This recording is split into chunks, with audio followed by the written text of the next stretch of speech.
it would certainly have been out of date by now. But logic develops, generally speaking, at a more measured pace. The material in the first edition is as good now as it was then, and I don't think I can do a much better job of covering it for the intended audience. Finally, the book has been selling well, now having been translated into 8 other languages, if I have kept count correctly. However, the press pointed out to me that I had not used up all of my allotted 35,000 words in the first edition, and suggested that I might add a couple of new chapters. After pondering what I might add, this struck me as a very good idea. The first edition gives a sense of the basics of modern logic, but no more.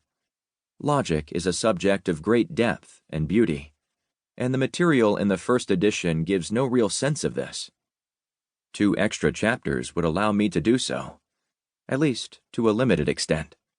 There is no hope of doing more than scratch the surface of the matter in a book of this nature.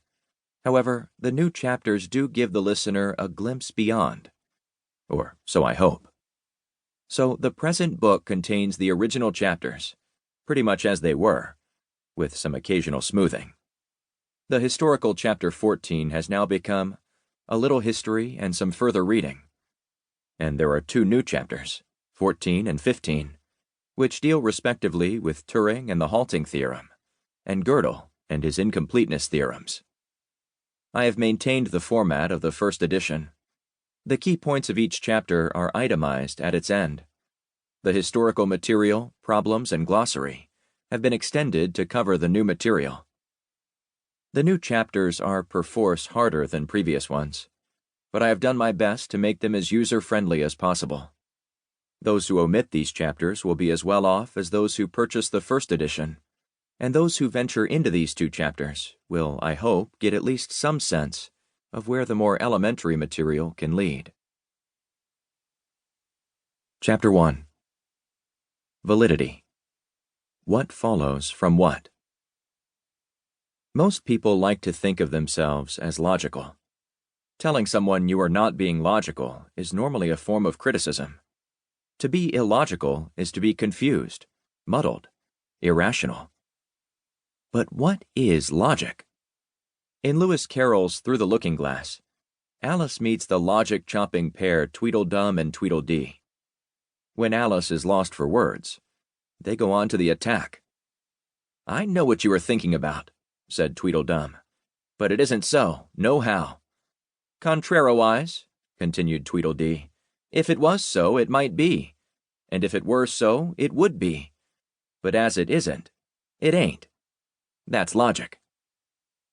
What Tweedledee is doing, at least in Carroll's parody, is reasoning. And that, as he says, is what logic is about. We all reason. We try to figure out what is so, reasoning on the basis of what we already know. We try to persuade others that something is so by giving them reasons. Logic is the study of what counts as a good reason for what, and why. You have to understand this claim in a certain way, though. Here are 2 bits of reasoning. Logicians call them inferences. 1. Rome is the capital of Italy, and this plane lands in Rome, so the plane lands in Italy. 2. Moscow is the capital of the USA, so you can't go to Moscow without going to the USA. In each case, the claims before the so, logicians call them premises, are giving reasons. The claims after the so, logicians call them conclusions, are what the reasons are supposed to be reasons for. The first piece of reasoning is fine, but the second is pretty hopeless and wouldn't persuade anyone with an elementary knowledge of geography. The premise that Moscow is the capital of the USA is simply false. Notice, though, that if the premise had been true, if, say, the USA had bought the whole of Russia, not just Alaska, and had moved the White House to Moscow to be nearer the centers of power in Europe, the conclusion would indeed have been true. It would have followed from the premises. And that is what logic is concerned with. It is not concerned with whether the premises of an inference are true or false. That's somebody